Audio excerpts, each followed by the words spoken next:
चलो ध्यान दो, हम लोग यूपी बोर्ड है, क्लास 9th मैथ का चैप्टर 4 है, चैप्टर 5 है, चैप्टर 5 अध्याय 5 के नाम से है, जिसका नाम है यूक्लिड की ज्यामिति का परिचय।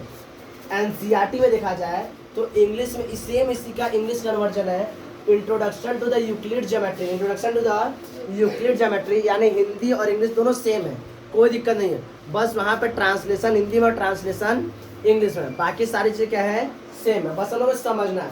तो हम लोग को चैप्टर पढ़ा यूक्लिड की ज्यामिति का परिचय। तो देखो यूक्लिड को हम लोग बाद में समझेंगे, यूक्लिड जी कौन है हम लोग बाद में समझेंगे, पहले हम समझते हैं कि उन्होंने किस चीज़ का परिचय दिया था, किस चीज़ का परिचय दिया था। तो यूक्लिड ने जिसका परिचय दिया था वह है कौन, ज्यामिति, वह कौन है ज्यामिति। तो यूक्लिड कौन है, हम उनको थोड़ा सा बगल में रखते हैं, भैया आप थोड़ा साइड हो जाइए। अभी हम किसको पकड़ के लाते हैं, तो ज्यामिति को। हम लोग ज्यामिति को एक बार क्या करते हैं, पूरा अच्छे से डिटेल में समझते हैं। देखो ज्यामिति को हम लोग इंग्लिश में बोलते हैं ज्योमेट्री, क्या बोलते हैं ज्योमेट्री। इंग्लिश के शब्दों पर थोड़ा ध्यान देते हैं क्योंकि यहीं से इसका अर्थ निकल के आएगा।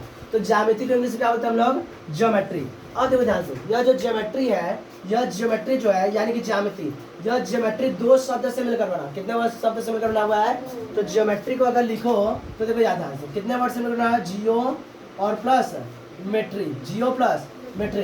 तो जियोमेट्री दो वर्ड से मिलकर बना है, जियो और मेट्री, जियो और मेट्री। यहाँ पर जियो का मतलब ये नहीं कि जियो मतलब जुगजू जियो वाला जियो नहीं, और वो फोन वाला जियो नहीं, यहाँ पर जियो का मतलब होता है, हमें पता है कि अर्थ का शेप कैसा होता है, जियोइड, अर्थ का शेप कैसा होता है, जियोइड, ठीक है।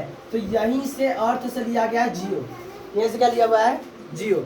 तो यह एक यूनानी शब्द, कौन सा, यूनानी भाषा के शब्द जियो और मिट्रिन से मिलकर बना हुआ है। यह ज्योमेट्री शब्द किससे मिलकर बना हुआ है, यह यूनानी भाषा के शब्द जियो और मिट्रिन से मिलकर बना हुआ, जियो और मिट्रिन से मिलकर बना हुआ है। जियो का अर्थ होता है पृथ्वी, जियो का अर्थ पृथ्वी, धरती, पृथ्वी या धरती, जबकि मिट्रिन का अर्थ होता है मेजरमेंट। मिट्रिन का मतलब क्या होता है, मेजरमेंट। तो क्या बताओगे कि the word geometry is form by the यूनानी word geo plus metron, geo plus metron. The geo means क्या होता है earth, and the metron means to measure, and metron means क्या होता है टू मेजर। यानी जियो मतलब होता है अर्थ और मिट्रिन मतलब टू मेजर। यानी कि जो शब्द बना है ज्योमेट्री, इसका मुख्य अर्थ होता है पृथ्वी का मापन करना। क्या करना, पृथ्वी का मापन करना। बात सुना रहा है, तो पृथ्वी का मापन करना।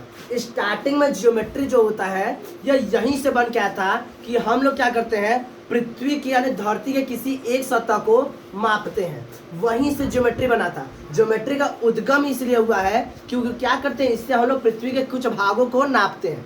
पहले ज्योमेट्री का उद्गम मतलब इसीलिए हुआ था, पहले मतलब लोग क्या करते थे कि जैसे अर्थ अपना खेती कहाँ जहाँ करते थे, तो जहाँ खेती करते थे वह हिस्सा बाढ़ में या किसी तरह से क्या होता था, कभी कवर हो जाता था, डूब जाता था। बाद में क्या होता था, जब भाई ऐसे से अपना अपना खेत बना के रखे हुए हैं, लेकिन जब बाढ़ आते थे तो पूरा खेत का जो मेड़ रहता था, जो बाउंड्री रहती थी, वो डूब जाती थी और बह जाती थी। तो बाढ़ खत्म होने के बाद लोग सोचते थे किसका कितना खेत है, तो उस एरिया का वो लोग क्या करते, उस जगह का एरिया निकालते थे और जिसके हिस्से में जितना एरिया था उसको प्रोवाइड करते। किसके द्वारा, तो इसी ज्यामिति के द्वारा, इसी ज्यामिति के द्वारा। तो यानी कि जो ज्यामिति हुआ है, इसका जो नाम है, इसके नाम में इसका अर्थ छुपा हुआ है कि जियो मतलब अर्थ और मेट्रिन मतलब मेजर, यानी अर्थ के किसी हिस्से को मेजर करना है, क्या कहलाता है, ज्योमेट्री कहलाता है। इसका उद्गम यानी जन्म क्या था, अर्थ के किसी हिस्से को मेजर करने से ही हुआ है। और आज हम उसको क्या करते हैं, इसी तरह यूज करते हैं, यानी किसी अर्थ के किसी हिस्से को मेजर करने में इसका यूज करते हैं, किसी ऑब्जेक्ट का एरिया निकालने में इसका यूज करते हैं। लगभग मेजर करना इसका क्या होता है, अर्थ होता है, यानी मेजर करने में निकालते हैं।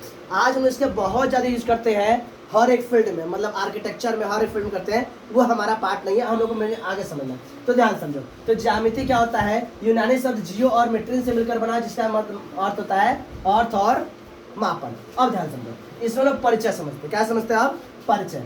अब समझते यूक्लिड क्या थे, यह एक अलेक्जेंड्रिया, कहाँ के, अलेक्जेंड्रिया, मिस्र के अलेक्जेंड्रिया के मैथमेटिशियन थे, यानी मैथ्स के टीचर थे। क्या बताओगे, यह मिस्र के अलेक्जेंड्रिया के मैथ के टीचर थे। इन्होंने क्या काम किया, देखो इसके पहले यानी यूक्लिड जी के पहले और भी मैथमेटिशियन थे, और भी क्या थे, मैथमेटिशियन थे, जिन्होंने कई क्या दिए थे, प्रूफ दिए थे। कई क्या दिए थे, प्रूफ।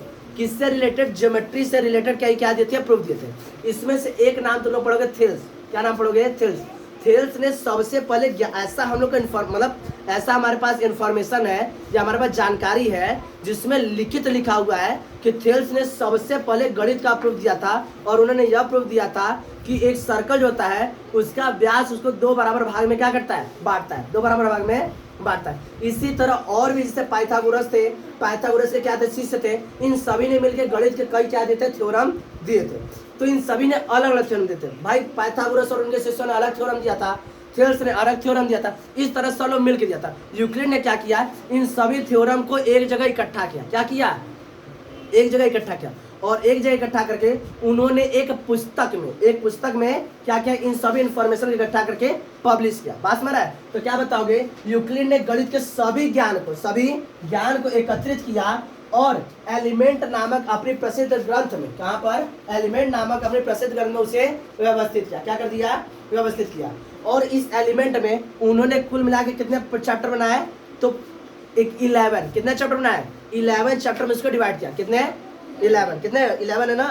तो उन्होंने कितने पार्ट में डिवाइड किया, और सॉरी 13, उन्होंने कितने पार्ट में डिवाइड किया, 13 पार्ट में डिवाइड किया। क्या बताओगे कि यूक्लिड ने इन सभी ज्ञान को एक पुस्तक में अरेंज किया या तो कलेक्ट किया, और इस पुस्तक का क्या नाम दिया, एलिमेंट। और इस चैप्टर को पूरे, इसमें कितने चैप्टर उन्होंने दिया, तो 13। कितने चैप्टर दिया उन्होंने, 13। और हर एक चैप्टर में उन्होंने पुस्तक नाम दिया। क्या नाम दिया, पुस्तक। बात में आ रहा है। तो इसमें क्या क्या उन्होंने दिया था, तो इसमें 3 चीजें दी थी। एक परिभाषा दिया था, अभिधारणा दी थी, और एक अभिगृहित दिया था। ठीक, क्या बताओगे, उन्होंने 3 चीजें इसमें दी थी, एक परिभाषाएं, एक अभिधारणा और एक अभिगृहित। हम लोग तीनों को अलग अलग करके पढ़ेंगे। ये इतना समझने की कोई दिक्कत, ये हम लोग का बस इंट्रोडक्शन था। यहाँ तक अभी चैप्टर हम लोग का स्टार्ट नहीं हुआ। ये तो हम लोग यह समझ रहे हैं कि चैप्टर हम लोग पूरा मिला के क्या हम लोग को पढ़ना है। तो आगे हम लोग पढ़ना है यूक्लिड की परिभाषाएं। तो यूक्लिड ने क्या परिभाषा दिया था, उसका कुछ अंश हम लोग नेक्स्ट क्लास, मतलब अभी थोड़ी देर बाद हम लोग पढ़ेंगे। यहाँ तक इसका हेडिंग डालो और ये पूरा लिख लो। चलो ध्यान समझो। अभी हम लोग क्या पढ़े हैं, अभी हम लोग चैप्टर का बस परिचय पढ़े हैं। अभी उसमें हम लोग मैथ्स का यूक्लिड ज्योमेट्री का जो परिचय है उसको हम किसी तरह से स्टार्ट नहीं किए। वहाँ पर हम लोग यह देखें कि इस चैप्टर में पढ़ना क्या है। तो इस चैप्टर में से यह पढ़ना है कि यूक्लिड ने जो अपने चैप्टर बनाए थे, जो उन्होंने अपने बुक एलिमेंट, उनका जो एक फेमस ग्रंथ था एलिमेंट, जो उसने पब्लिश की थी, उसमें क्या वो गणित के अलग अलग ज्ञान को जो एकत्रित किया था, उसे जब पब्लिश किया था उसमें क्या क्या उन्होंने दिया था। तो मतलब उसमें क्या देते, परिभाषाएं दिए थे, अभिधारणा दिए थे और अभिगृहित। ये तीनों चीज़ें उन्होंने दी थी। तो सबसे पहले हम लोग पढ़ेंगे परिभाषाएं। क्या पढ़ेंगे, परिभाषाएं। तो एलिमेंट्स ग्रंथ के चैप्टर 1 में उन्होंने 23 परिभाषाएं देकर उसे क्या किया था, प्रस्तुत किया था। क्या किया था, चैप्टर 1 में 23 परिभाषाएं देकर उसे प्रस्तुत किया था। तो 23 परिभाषाओं को हम लोग को नहीं पढ़ना है। हम लोग को इस चैप्टर में या अभी क्लास 9th में हम लोग को कुछ ही परिभाषाओं के बारे में पढ़ना है, जो परिभाषाएं इस प्रकार से। तो यूक्लिड ने एलिमेंट्स उनका पवित्र ग्रंथ है, एलिमेंट्स की पुस्तक 1 में यानी अध्याय 1 में उन्होंने हर अध्याय के नाम दिया था, पुस्तक नाम दिया था। पुस्तक 1 में 23 परिभाषाएं देकर उसे प्रस्तुत किया। ये परिभाषाएं 23 थी, लेकिन उसमें से हम लोग कितने पढ़े, वैसे बस 7 पढ़ेंगे। तुम लोग के एनसीईआरटी बुक में 7 दिया हुआ है, 7 ही को पढ़ेंगे। अब देखो ध्यान से, अगर इसको तुम लोग पढ़ोगे तो पढ़ने में तुम्हें शब्द थोड़े क्या लगेंगे, कठिन लगेंगे, उनका अर्थ समझने में थोड़ा कठिन लगेगा। इसलिए हम लोग धीरे धीरे करके एक एक पॉइंट को हम लोग समझते हैं। ना तो हमें जल्दी है ना तो तुम्हें जल्दी है, धीरे धीरे करके एक एक पॉइंट को समझना एकदम अच्छे से ध्यान समझो। देखो सबसे पहला उन्होंने क्या परिभाषा दिया था कि एक जो बिंदु है, तो सबसे पहले सुनो, एक जो बिंदु है, चलो भाई एक क्या है, बिंदु है, सही है, एक क्या है, बिंदु है। एक जो बिंदु है उसका कोई भाग नहीं होता। यहाँ पर भाग कहने का मतलब है कि ना तो इसकी लंबाई होती है, ना तो इसकी चौड़ाई होती है, ना तो इसकी ऊंचाई होती है। बात में कि एक बिंदु का ना तो लंबाई होता है, ना तो चौड़ाई और ना तो ऊंचाई होती है। एक बिंदु का कोई भाग नहीं होता। बात समझ में आ रहा है, एक बिंदु का कोई भाग नहीं होता। पहला समझना है परिभाषा, तो एक बिंदु का कोई भाग नहीं होता। एक बिंदु वह है जिसका कोई भाग नहीं होता, सही है। अब ध्यान समझो, अगला करा, एक रेखा वह है जिसकी चौड़ाई नहीं होती है, यानी इसकी बस लंबाई होती है। देखो समझना थोड़ा सा मुश्किल है, अब हम इस तरह से रेखा बना रहे हैं। क्या बना रहे हैं, इस तरह से क्या बना रहे हैं, रेखा। तो यह जब रेखा होगी तो इनके उन्होंने बताया था कि रेखा जो होती है उसका चौड़ाई नहीं होता है, उसका क्या चीज, चौड़ाई। चौड़ाई मतलब ये ऐसे ब्रेड्थ इसका नहीं होता है। जैसे हमारा ये ग्रीन बोर्ड है तो ग्रीन बोर्ड का ये इस तरह से ऐसे क्या लंबाई है और इस तरह से चौड़ाई है, तो इसका चौड़ाई कम करते जाएंगे कम करते जाएंगे कम करते जाएंगे। मान लेते हैं इससे समझो, ध्यान समझो। जैसे हम कहें कि इस तरह से हम क्या किए हैं, एक ये लाइन बनाए, क्या बनाया है, इस तरह से लाइन बनाए, ठीक है, ये लाइन बनाए। अब इस लाइन में से इसकी चौड़ाई को हम कम करते जा रहे हैं, क्या करते जा रहे हैं, कम करते जा रहे हैं, ये इस तरह से कम करते हैं, दिख रहा है। अब इस पॉइंट पे आके इसका तुम्हें लंबाई दिख रहा है लेकिन चौड़ाई है नहीं है, चौड़ाई है नहीं है, बात समझ रहा है। तो इनके कहने का अर्थ यह था कि भाई बिंदु है जिसका कोई भाग नहीं होता, जबकि लंबाई वह है उसका रेखा वह है जिसका लंबाई तो होता है लेकिन उसका चौड़ाई नहीं होता। बात समझ आई, दोनों परिभाषा समझ में आया। तो भाई बिंदु है जिसका कोई भाग नहीं, ना उसकी लंबाई होती है ना चौड़ाई होती है और ना ही ऊंचाई होती है, जबकि रेखा वह है इसकी चौड़ाई नहीं होती है, इसकी ऊंचाई नहीं होती है, बस केवल क्या होती है, लंबाई होती है। क्या होती है, लंबाई। बात समझ में आया, किसी को दिक्कत। अब अगला समझो, यह अगला तीसरा वाला पॉइंट थोड़ा समझने योग्य है। क्या बोलता है कि एक रेखा जो है, तीसरा ये ना, अच्छा ये तीसरा, एक रेखा के सिरे क्या होते हैं, बिंदु होते हैं। एक रेखा है उसका सिरा यानी अंत बिंदु ये है, इसका अंत बिंदु ये है। तो एक सिरे का, एक रेखा का जो सिरा होता है, सिरा मतलब अंत बिंदु, एंड पॉइंट। ऐसे तो लाइन का कोई एंड पॉइंट नहीं होता, वो अलग चीज है, लेकिन यहाँ पर उन्होंने कहा है कि एक रेखा के सिरे क्या होते हैं, बिंदु होते हैं। क्या होते हैं, बिंदु। तो लोग बनाते हो तो रेखा का जो एंड पॉइंट बनाते हो उसे क्या बोलते हो लोग, रेखा का एंड पॉइंट उसको क्या बोलते हो, पॉइंट, यानी कि बिंदु दिखाते हो। क्या बोला उन्होंने, तीसरा उन्होंने नाम दिया कि एक रेखा के सिरे क्या होते हैं, बिंदु होते हैं। तीसरा समझ में आया, परिभाषा किसी को दिक्कत। चलो अब नेक्स्ट चौथा देखते हैं। चौथा पॉइंट क्या बोला है, एक सीधी रेखा। अब ये खतरनाक एकदम, एक सीधी रेखा ऐसी रेखा है, क्या है, एक सीधी रेखा एक ऐसी रेखा है जो स्वयं पर, जैसे मान लो समझो कि हम एक रेखा है, हम क्या है, एक रेखा है, ठीक है। अब मैं समझो हम एक रेखा है तो हम स्वयं पर क्या बोलेंगे, हम स्वयं पर बिंदुओं के साथ मेरे ऊपर क्या होंगे, बिंदु होंगे। क्या होंगे, बिंदु। और बिंदु कैसे होंगे, सपाट रूप से हमारे ऊपर व्यवस्थित होते हैं। कैसे होते हैं, सपाट रूप से हमारे ऊपर स्थित होते हैं। ध्यान समझो, जैसे इसे समझो, ध्यान समझो इसको पॉइंट को। ये चौथा वाला यहाँ पर हम बना रहे हैं, जैसे देखो ये पॉइंट बना है, ये पॉइंट बना है, ये पॉइंट बना है, ये पॉइंट बना है, ऐसे करके इस तरह से ये पॉइंट बन गया। और देखने में अगर तुम देखोगे ध्यान से तो ये ढेर सारे सब पॉइंट बना देते हैं। हम क्या बना देते हैं, इस तरह से। तो तुम्हें देखने में एक रेखा लग रहा है, क्या लग रहा है, रेखा। तो कह रहा है कि एक जो रेखा होता है उस पर ढेर सारे बिंदु क्या होते हैं, ऐसे व्यवस्थित होते हैं। यही इनके कहने का मतलब है कि एक जो रेखा होता है, कि एक सीधी रेखा ऐसी रेखा है, एक सीधी रेखा ऐसी रेखा है जो स्वयं पर बिंदुओं के साथ उसके ऊपर ढेर सारे क्या होते हैं, बिंदु व्यवस्थित होते हैं, तब जाकर क्या बन जाती है, रेखा बन जाती है। क्या बन जाती है, रेखा। यहाँ पर तुम देखो, यहाँ पर हम ढेर सारे बिंदु बनाए और बिंदु बनाते हैं। क्या बनाते हैं, इस तरह से और बिंदु बनाएंगे तो ये क्या बन जाएगा, एक कंटिन्यूअस रेखा का रूप ले लेगी। क्या लेगी, कंटिन्यूअस रेखा का। और यह सभी बिंदु किस तरह से व्यवस्थित होते हैं, सपाट रूप से। सपाट यानी कि ना तो इसमें चौड़ाई होगी, ना तो लंबाई ना ऊंचाई, हर एक बिंदु का ना लंबाई ना चौड़ाई ना ऊंचाई। ये सभी बिंदु मिलते मिलते मिलते, जैसे एक माला होता है, माला में ढेर सारे मोती गुहा गए, तो माला है, माला में एक मोती, दो मोती, तीन मोती करके क्या बन गया, एक माला बन गया। तो उस माला को तुम मानो कि रेखा है और उस मोतियों को तुम क्या मानो, बिंदु। क्या मानो, बिंदु। तो एक रेखा में ढेर सारे बिंदु सपाट रूप से क्या होते हैं, स्थित होते हैं। किसी को दिक्कत, पास में आ रहा है। तो ये इनके कारण मतलब कि एक सीधी रेखा वह रेखा है जो स्वयं पर बिंदुओं के साथ सपाट रूप से स्थित होती है। बात सही है, किसी को दिक्कत, ठीक। अब अगला एक प्रश्न। अब यहाँ से बिंदु से क्या बने, रेखा, बिंदु से क्या बने, रेखा। अब ध्यान समझो, अब दो रेखा मिलेगी, देखो ध्यान से। बिंदु समझे, क्या समझे, बिंदु। अब फिर इसका एक रेखा समझे हम लोग, फिर रेखा पर ढेर सारे बिंदु स्थित होते हैं। अब देखो ध्यान से, अगर हम दो रेखा मिला, क्या मिला है, दो रेखा, क्या मिला है, दो रेखा। तो कह रहा है कौन सा पॉइंट, चौथा ना, एक पृष्ठ वह है जिसका केवल लंबाई होता है तथा चौड़ाई होता है। ध्यान समझो, जैसे इस तरह से हम बनाए, ये देखो ध्यान से,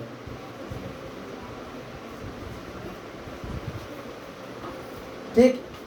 ये हमारा एक पृष्ठ बन गया। क्या बन गया? पृष्ठ। जैसे एक पेज दो समझाए, जैसे ये पेज है, यह एक पेज है, ध्यान समझो, यह एक पेज है, तो यह पेज तुम्हारा क्या कहलाएगा? पृष्ठ कहलाएगा। पृष्ठ मतलब तल, पृष्ठ मतलब तल, यह पेज क्या कहलाएगा? तुम्हारा पृष्ठ। तो उन्होंने बताया कि एक जो पृष्ठ होता है, ये क्या होता है? पृष्ठ। यह पृष्ठ ऐसा होता है कि इसका देखो ऐसे ऊंचाई, इसका ऊंचाई नहीं होता। एक पृष्ठ वह है जिसका केवल लंबाई होता है और चौड़ाई होता है। दिख रहा है तुम लोग को? इसका बस केवल लंबाई है तथा चौड़ाई है, इसकी ऊंचाई 0 है, ऊंचाई 0, ऊंचाई नहीं होती है। उन्होंने कहा कि एक पृष्ठ वह है जिसकी केवल लंबाई होती है तथा चौड़ाई होती है, इसकी ऊंचाई नहीं होती। इनके कारण समझे? बात समझाया? तो देखो कैसे उन्होंने स्टार्ट, बिंदु से स्टार्ट किया, बिंदु से क्या बना? रेखा, रेखा से क्या बनेगा? तल। एक रेखा ये, एक रेखा ये, एक रेखा ये, एक रेखा मिलके क्या बन गया? तल बन गया। कैसे बनना भी दिखा रहे हैं, कैसे बनना दिखा रहे हैं, ध्यान समझो। तो एक पृष्ठ वह है जिसका केवल लंबाई होता है, चौड़ाई होता है, उसकी ऊंचाई नहीं होती। कहने का मतलब समझो। अब अगला, पृष्ठ के किनारे, ये जो पृष्ठ है, यह पृष्ठ के किनारे क्या होती है? यह पृष्ठ का बस किनारा क्या होती है? रेखा होती है। पृष्ठ का किनारा क्या होती है? रेखा होती है। समझ में आया? पृष्ठ का किनारा क्या होती है? रेखा। अब समझो, किनारा बोलता है कि रेखा। अब ध्यान समझो, रेखा है तो एक समतल पृष्ठ, ध्यान समझो, ये समतल पृष्ठ है ना, एक समतल पृष्ठ ऐसा पृष्ठ है, एक समतल पृष्ठ या एक ऐसा पृष्ठ है जो स्वयं पर, अब जैसे हम बताए थे यहाँ पर कि एक रेखा पर क्या होते हैं? ढेर सारे बिंदु उपस्थित होते हैं। सेम वैसे यहाँ पर बोल रहा है कि देखो ध्यान से, यहाँ पर एक रेखा खींचे, दो रेखा खींचे, हाँ, एक रेखा, दो रेखा, तीन रेखा, ऐसे करके रेखा रेखा खींचते खींचते बन जाएगा। देखो एक रेखा, दो रेखा, तीन रेखा, ऐसे करते वो क्या बन जाएगा? पृष्ठ बन जाएगा। इसको हम यहाँ पर समझा रहे बोर्ड पर, जहाँ पर नहीं समझा है। देखो ध्यान से, जैसे हम क्या कर रहे हैं, यह एक रेखा है, यह एक रेखा है, यह एक रेखा है, यह एक रेखा है, ये रेखा,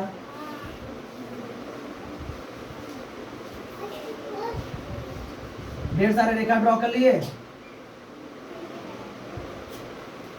ढेर सारे रेखा के ड्रॉ कर लिए। यही रेखाएं मिलके क्या बन जाती हैं? एक पृष्ठ। यानी ढेर सारे रेखा सपाट रूप से स्थित होते हैं। कैसे रूप से? सपाट। ये 3D फिगर है, इसको तुम ऐसे समझो, ये ऐसे है तो इसको ऐसे समझो। कैसे? जैसे मेरा उंगली समझो, यह उंगली क्या है? रेखा है। उंगली क्या है? रेखा। यह रेखा सपाट रूप से ऐसे स्थित होते हैं। क्या होते हैं?